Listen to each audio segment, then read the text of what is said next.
Al-Iman TV, sarana penyubur keimanan.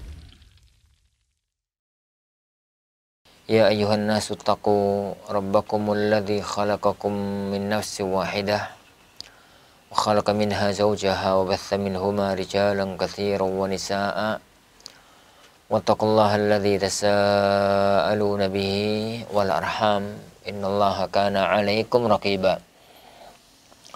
Ya ayyuhalladzina amanu taqullaha wa qulu qawlan sadida yuslih lakum a'malakum wa yaghfir lakum dhunubakum wa man yuti'illaha wa rasulahu faqad faza fawzan 'azima. Amma ba'd.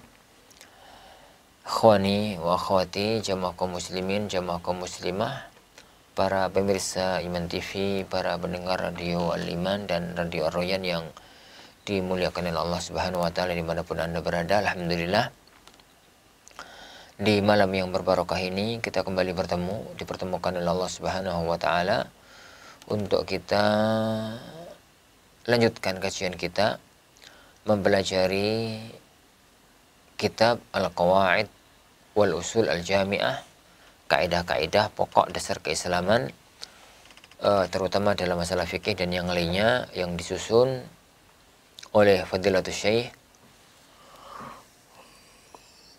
Abdurrahman ibn Nasir As-Sa'di rahimahullahu ta'ala. Kita sekarang masuk pada kaidah yang ke-22.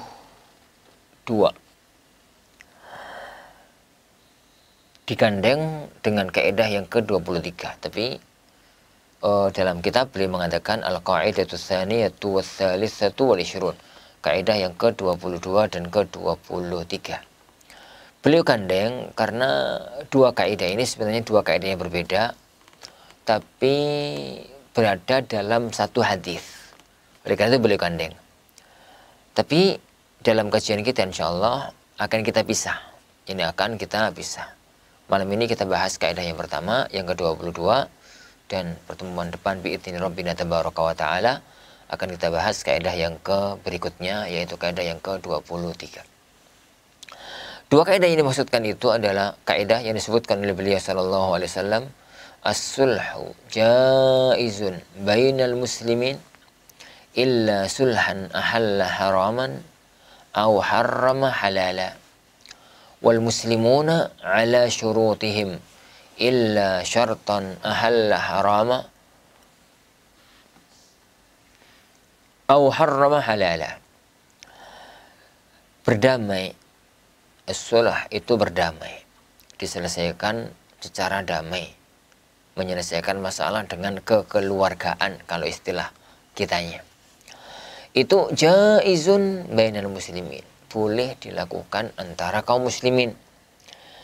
Illa sulhan ahalla haraman, kecuali kalau damai itu sampai menghalalkan yang haram, au harrama halala, atau sampai mengharamkan yang halal, atau sampai mengharamkan yang halal.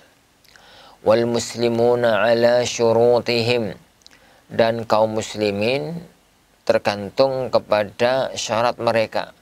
Illa syartan ahalla harama, kecuali syarat yang menghalalkan yang haram, au harrama halala, atau mengharamkan yang halal.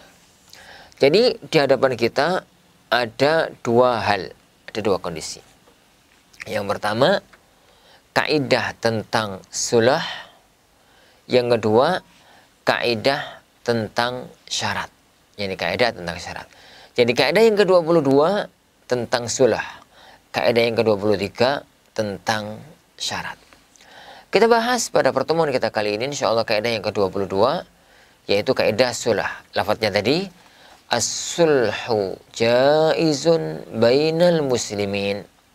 Sulh itu, damai itu boleh dilakukan antara kaum muslimin, kecuali sulhan ahalla harama, kecuali damai yang menghalalkan orang yang haram, menghalalkan barang yang haram.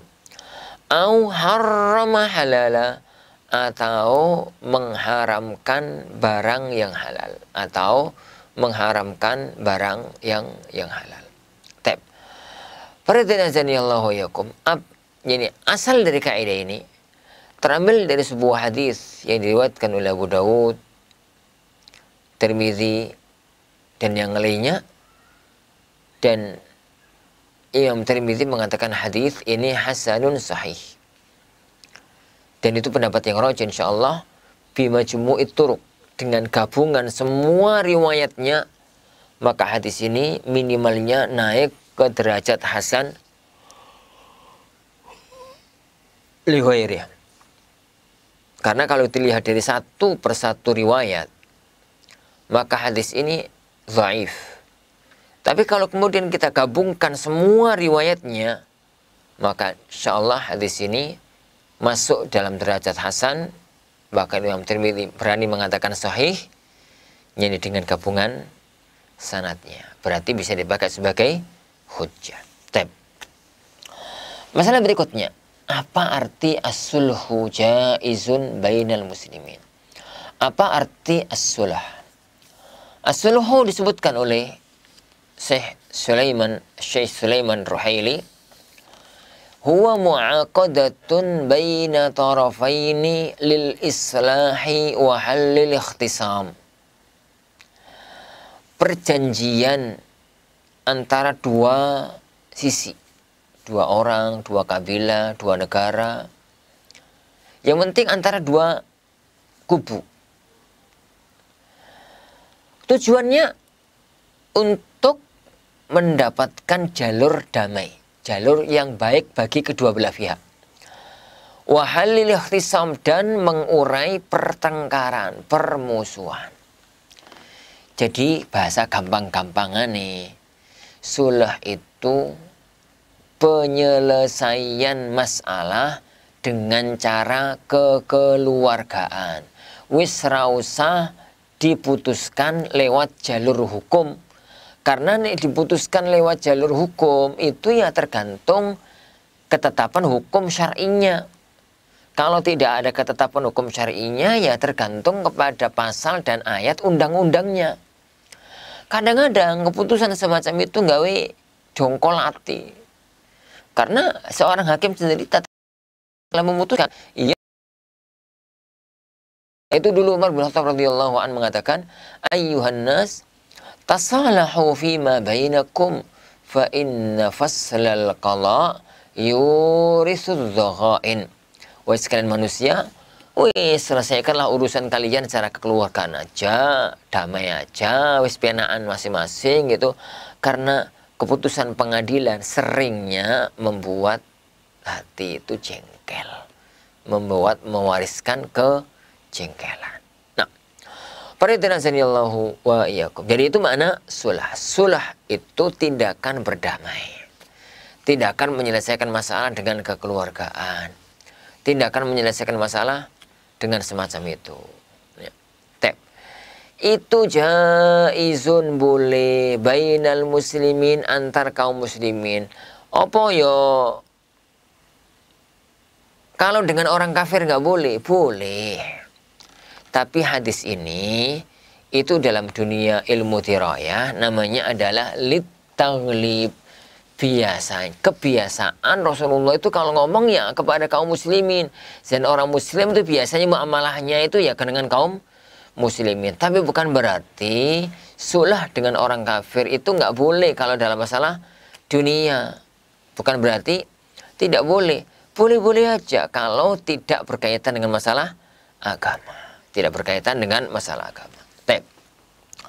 Kecuali kata beliau, kalau sulh itu sampai menerjang yang haram. Jadi yang haram itu sampai dianggap halal. Atau yang halal itu malah jadi haram. Nah itu yang nggak boleh, karena damai, urusan kemasyarakatan, urusan bersama, kok malah melanggar hukum. Semoga dengan misal masalah bisa difahami dengan jelas. Masalah bisa difahami dengan jelas. Kalau ada orang zalim, gitu ya, ada jadi orang zalim.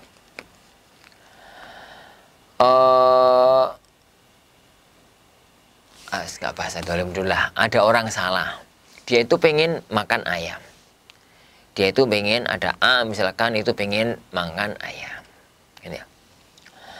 Begitu selesai makan ayam, begitu pengen makan ayam, beli di pasar, ya ayamnya nggak sreg, nggak seneng. Dia punya ayam sendiri, ayam peliharaan sendiri, nggak dikasih sentrat, nggak dikasih apa, maunya itu ben sehat. Pada waktu dia kepengen, kayak di kampung-kampung itu ayam kan dilepas lah ya, itu dia cari ayamnya, ayam kundi apa tangkap mau dibeli. Dia pada waktu mencari itu ini menemukan ayam mirip sekali dengan ayam milik dia. Dia yakin kalau itu ayam milik dia. Ditangkap, dibawa pulang, dibeleh, dimasak, siap dimakan. Pada waktu siap dimakan, tiba-tiba ayam milik dia itu datang. Loh, terus ayam ini ayamnya siapa? Ditelusuri, ketemulah ternyata ayamnya Tonggo. Ayam tetangga, dia lapor sama tetangga. Lah, dalam kondisi semacam ini, kadang tetangga itu marah, tuh Pak, ini tuh ayam kesayanganku. Itu dijual, mau dibeli dengan harga berapapun itu loh. Nggak mau. Ya ini nggak mau, saya nggak mau, itu ayam tak pelihara sejak kecil, itu tak pelihara seneng kok, malah saya beli jadi masakan bisa. Tapi apa mau dikata? Takdir berkata lain. Ayam itu sudah mati, terus dibeleh tanpa unsur kesengajaan dari pemilik, dari yang beleh tadi. Nah, dalam kasus semacam ini, cara penyelesaian yang terbaik itu sulah, damai. Jadi, jangan dibawa ke pengadilan. Pengadilan itu kadang-kadang hasilnya itu nggak memuaskan hati. Karena tidak bisa main perasaan. Pengadilan itu saklek. Hukum ini boleh, enggak, denda berapa, selesai. Tapi kalau sudah main damai, itu kan ngerti. Tonggo itu iya ya, kasihan. Tonggo kini aku ngerti, dia itu melihara ayam dari kecil, ayam kesayangannya. Oh, tak beleh. Tapi aku ya nggak salah, aku nggak ngerti kok. Tak sangka itu adalah ayamku. Akhirnya kedua-duanya memahami. Yang ayamnya dibelai memahami kalau tetangganya yang belai itu nggak salah karena nggak sengaja. Yang belai itu juga memahami ini tuh ayam kesayangan Tonggoi. Akhirnya, gimana Pak? Ya ini maafkan saya, tapi ya gimana? Yes, gimana ya? Oh, gini aja Pak ya, kata yang belai tadi. Ayam ini kalau dijual dengan harga pasaran itu kan 200.000 ya. Ya, tapi yo dibeli berapapun aku gak mau lah. Piye Pak? Wong sudah kadung mati. Ya wis gini aja. Harganya 200.000 sebagai harga ayam, sebagai permintaan maaf saya tak tambahi 200.000 lagi jadi 400.000. Yani sebagai tanda harga ayam plus permintaan maaf saya karena ya unsur ketidaksengajaan. Akhirnya mau apa lagi daripada lesu terus, mau dinesoni, mau dimarahi, mau yani lanjutkan ke pengisian juga ayam ini nggak bisa hidup. Akhirnya ya wis gitu, kita wis selesaikan, jangan ada masalah lagi. Lain kali kalau beli ayam hati-hati misalkan gitu, kemudian selesai. Itu namanya sulah. Itu namanya damai. Itu namanya damai. Jadi, lah, padahal kalau kasus ini dibawa ke pengadilan, jalur ceritanya bisa jadi lain. Ditanya, lah sampean apa Pak? Kok beli ayamnya Tonggo? Lah tak kira ayam saya Pak, mirip persis. Gitu ya. Terus taunya gimana? Ya taunya pada waktu selesai mau tak makan, ayam saya datang. Ini. Kemudian ditanya sama tetangga yang dibelah ayam tadi. Bener ya Mbak ini tetangga sampean? Iya. Wah, hubungan kalian baik-baik aja. Baik, gak ada masalah selama ini, tapi aku ya gelo Pak. Gini. Ya sudah, kalau begini ya tidak ada jalan. Gimana lagi? Karena memang pelaku ini nggak sengojo. Dan jenengan juga tahu bahwasanya pelaku ini orang baik-baik. Maka kewajiban dari pelaku membayar harga standar ayam. Itu dalam dunia fikih namanya yakni harga standar, misal, qimatul misal, harga standar. Dikasih 200, sing duwe ayam gelo gitu. 200.000 ayam daging dan macam-macamnya itu. Nah, kadang-kadang semacam itu. Maka kata Umar tadi, yuris Allah, sebaiknya itu memang diselesaikan secara kekeluargaan. Itu namanya salah, dilakukan dengan kekeluargaan. Hanya jangan sampai sulah ini nerjang yang haram. Jangan sampai sulah ini nerjang yang haram. Atau mengharamkan yang halal. Atau mengharamkan yang halal. Jadi, gambarannya gimana? Kalau sampai nerjang yang haram. Ya wis Pak, nih. Ya wis gimana lagi wong ayamnya jenengan sudah dibeleh, gimana lagi, silahkan dimakan, aku rate gomangani, silahkan kalau mau dimakan, tapi aku bayar 200 apa, tapi aku punya syarat ya. Jadi sampean tak maafkan dan kita damai, tapi seminggu lagi saya itu punya gawe. Gawe apa Pak? Gawe larung sesajen, jadwalnya sesajen. Sampean besok harus ikut, kalau mau tak maafkan sampean besok harus ikut dalam acara itu. Waduh, gimana ini? Nah, ini sulah tapi konsekuensinya haram. Langsung saja kan syirik, haram, nggak boleh diterima sulah itu, nggak boleh diterima sulah tersebut. Kenapa? Karena sampai nerjang yang haram. Itu gambarannya, sampai nerjang yang haram. Wallahu a'lam. Nah, para hadirin Allahu wa iyyakum, ini masalah as-sulhu jaizun bainal muslimin. Para ulama kita menjabarkan sulh itu ada dua, okay? Sulh itu ada dua. Yang pertama as-sulh an ikrar, yang kedua as-sulh an ingkar. Atau dalam bahasa yang lebih simpel, sulhul ikrar dan sulhul ingkar. Sulhul ikrar itu damai dan kasusnya diakui oleh kedua belah pihak, namanya ikrar.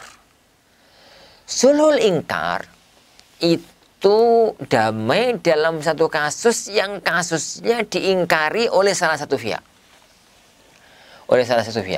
Para ulama sepakat sulhul ikrar itu sah dan boleh. Sulhul ikrar itu sah dan boleh. Gimana contoh? A utang ke B. A utang ke B 5 juta. Untuk keperluannya. Janjinya akan dilunasi setengah tahun lagi dari sekarang. Taib. Di bulan ke-6 pada hari pelunasan, ternyata si A nggak punya duit sampai 5 juta. Nggak punya duit sampai 5 juta. Tapi karena dia punya janji untuk menyelesaikan utangnya hari itu, dia punyanya berapa di bawah? Anggaplah punya 1 juta atau punya 2 juta. Di bawah. Datang ke B, dia mengatakan, B, hari ini saya jadwalnya ngelunasi utang. Utang yang mana ya? Utang yang tahun kemarin itu loh. Yang 6 juta atau yang 5 juta. Oh iya, utang yang 5 juta itu. Terus gimana? Maaf ya, saya sudah berusaha untuk bisa ngelunasi. Saya sudah berusaha nyelengi. Sudah berusaha untuk nabung agar bisa nyelengi, agar bisa untuk membayar utang, tapi sampai detik ini belum bisa. Bisanya itu adalah saya hanya punya uang 1 juta. Jadi yang A sebagai yang utang ngaku ngerti kalau dia punya utang berapa tadi? 1 juta. Yang B, via yang diutangi, dia juga sadar bahwasanya dia itu ngutangi 5 juta. Ngutangi 5 juta. Tapi dia tahu si A ini orang baik-baik. Nggak mungkin dia itu bohong dalam kasus ini. Akhirnya, ya sudah Pak, sampean punya uang berapa? 1 juta. Nggak ada lebih tuh. Ada 100, 200 ribu ada. Ya segini aja, 1.200.000 itu kasihkan saya. Dan yang lainnya sudah kita anggap selesai.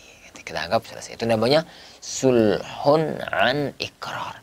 Jadi damai dan kedua belah pihak tahu kasus itu dengan persis. Adapun yang kedua, sulhul pengingkaran. Damai dengan adanya pengingkaran itu gambarannya bagaimana ya? Damai dengan adanya pengingkaran itu gambarannya adalah satu mengklaim, satu mengingkari. A itu tiba-tiba datang ke rumahnya B. A tiba-tiba datang ke rumahnya B. Yo, B itu orang kaya. Lah si A itu ya gak terlalu akrab sama si B. Dia datang dari rumah. Dari rumah sambil mengatakan, Pak, soge kok nggak mau lunasi utang. Ya gitu ya. Jadi si B ini yang didatangi oleh si A itu mikir kapan aku pernah utang. Duitku akeh kok, duitku banyak kok aku utang. Lah seandainya utang lo mosok 5 juta. Anggaplah utang lo mosok kepada si A. Yo sekedar kenal tapi nggak akrab. Lah utang itu biasanya kan sama orang yang akrab, keluarga lah. Aku utang itu mesti kepada keluargaku. Si B yang ditodong itu nggak ngakui. Kapan Pak sampean itu ngutangi saya itu kapan? Dulu. Ada buktinya, gak bukti-buktian. Tapi kemudian si B itu nggak ngakui kalau dia itu.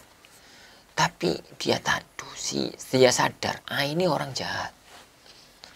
Mulutnya elek, tukang fitnah. Orang semacam ini, kalau sampai bermasalah dengan aku, kata si B, wah bahaya, bisa ngomong kemana-mana, gak sumbut juga, gak sumbut ngajine, gak gini, macam-macam. Daripada repot, mulutnya dibungkam aja. Ya wes gini, misalkan dibungkam aja dengan ya wes gini Mas, saya itu nggak sadar, saya itu nggak tahu ya, lupa kali, saya itu lupa bahwasanya itu pernah ngutangi sama kamu, saya itu nggak tahu, nggak sadar bahwasanya itu ngutangi sama kamu, tapi segini aja deh. Karena saya nggak tahu, ya wis, saya sekarang punya uang 2 juta. Saya sekarang punya uang 2 juta. Lah 2 juta ini tak serahkan sampean. Kalau saya memang pernah utang sama kamu 5 juta, tolong yang 3 juta diikhlaskan ya. Adapun kalau saya benar-benar nggak pernah punya utang sama kamu, ya sudah yang 2 juta ini aku ikhlaskan. Misalkan begitu. Ini boleh apa tidak? Ini boleh apa tidak? Ada perselisihan di kalangan para ulama. Pendapat yang kuat Allahu al-Musab itu boleh. Itu boleh. Itu namanya sulhul ingkar. Damai karena padahal ada kasus yang mengingkari. Kenapa? Demi terjaganya maslahat yang lebih besar. Wallahu a'lam bishawab. Tapi insyaallah subhanahu wa ta'ala ini yang kita pelajari bersama pada pertemuan kita kali ini, insyaallah tahun atau itu pekan berikutnya masih di kaidah ini yang digabungkan oleh penulis rahimahullah pada kaidah yang ke-21 ini, pada kaidah yakni muslimuna ala syurutihim illa syaratan ahalla haraman aw harama halal. Kaum muslimin terkena pada syaratnya kecuali persyaratan yang menghalalkan yang haram atau mengharamkan yang halal. Wallahu alam. Kita akhiri majelis kita. Sallallahu alaihi wasallam wa baraka bi Muhammad. Assalamualaikum warahmatullahi wabarakatuh. Al Iman TV, sarana penyubur keimanan.